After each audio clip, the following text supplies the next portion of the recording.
اعوذ باللہ من الشیطان الرجیم بسم اللہ الرحمن الرحیم۔ دوستو، آج کی ہماری ویڈیو کا عنوان ہے کہ وہ سچ جو فساد کا سبب ہو، بہتر ہے نہ وہ زباں پہ آئے، اچھا ہے وہ کذاب ایسے سچ سے جو آگ فساد کی بجھائے۔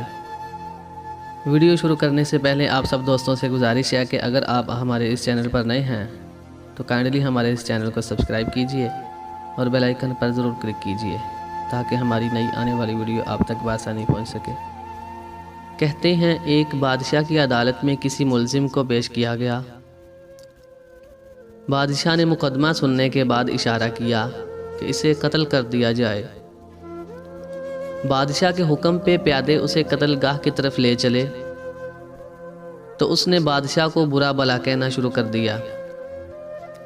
کسی شخص کے لیے یہ بڑی سے بڑی سزا یہی ہو سکتی ہے کہ اسے قتل کر دیا جائے، اور چونکہ اس شخص کو یہ سزا سنائی جا چکی تھی اس لیے اس کے دل سے یہ خوف دور ہو گیا تھا کہ بادشاہ ناراض ہو کر در پہ آزاد ہوگا۔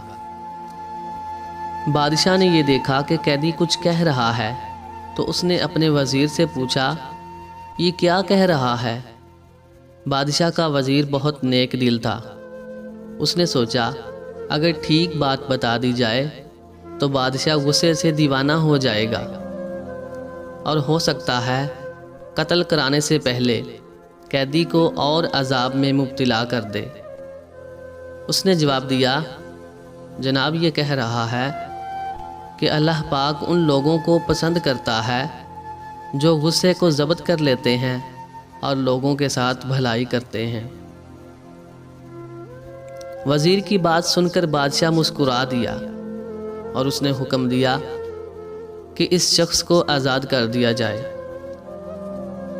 بادشاہ کا ایک اور وزیر پہلے وزیر کے مخالف اور تنگ دل تھا۔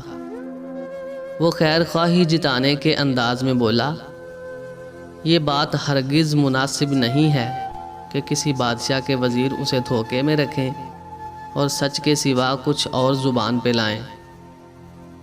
یہ سچ ہے کہ قیدی حضور کی شان میں گستاخی کر رہا تھا، غصہ ضبط کرنے اور بھلائی سے پیش آنے کی بات نہ کر رہا تھا۔ وزیر کی بات سن کے نیک دل بادشاہ نے کہا، اے وزیر، تیرے اس سچ سے جس کی بنیاد بغض اور کینے پہ ہے، تیرے بھائی کی غلط بیانی بہتر ہے کہ اس سے ایک شخص کی جان بچ گئی۔ یاد رکھ، اس سچ سے جس سے کوئی فساد پھیلتا ہو، ایسا جھوٹ بہتر ہے جس سے کوئی برائی دور ہونے کی امید ہو۔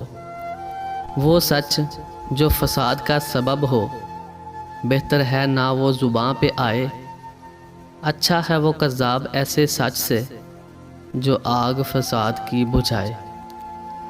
حاسد وزیر بادشاہ کی یہ بات سن کر بہت شرمندہ ہوا۔ بادشاہ نے قیدی کو آزاد کر دینے کا فیصلہ بحال رکھا اور اپنے وزیروں کو نصیحت کی کہ بادشاہ ہمیشہ اپنے وزیروں کے فیصلوں پہ عمل کرتے ہیں۔ وزیروں کو فرض ہے کہ وہ ایسی کوئی بات نہ نکالیں جس میں کوئی بھلائی نہ ہو، اور اس نے مزید کہا، یہ دنیاوی زندگی بہرحال ختم ہونے والی ہے، کوئی بادشاہ ہو یا فقیر، سب کا انجام موت ہے۔ اس بات سے کوئی فرق نہیں پڑتا کہ کسی شخص کی روح تخت پہ قبض ہو یا فرش خاک پر۔ معزز سامعین کرام، حضرت سعدی کی یہ حکایت پڑھ کر سطحی سوچ رکھنے والے لوگ یہ نتیجہ اخذ کر لیتے ہیں کہ مصلحت کے لیے جھوٹ بولنا جائز ہے، لیکن یہ نتیجہ نکالنا درست نہیں۔ حکایت کی اصل روح یہ ہے کہ خلق خدا کی بھلائی کا جذبہ انسان کے تمام جذبوں پر غالب رہنا چاہیے، اور جب یہ اعلیٰ و عرفہ مقصد سامنے ہو تو مصلحت کے مطابق رویہ اختیار کرنے میں کوئی مذائقہ نہیں۔ جیسے جراح کو یہ اجازت ہوتی ہے کہ فاسد مواد خارج کرنے کے لیے اپنا نشتر استعمال کرے، کسی انسان کے جسم کو نشتر سے کاٹنا بذات خود اچھی بات ہرگز نہیں، لیکن جب جراح یہ عمل کرتا ہے تو اسے اس کی قابلیت سمجھا جاتا ہے۔ اللہ تعالی ہم میں احساس خلق خدا پیدا کرے اور بغض اور کینے کے گناہ سے بچائے، آمین یا رب العالمین۔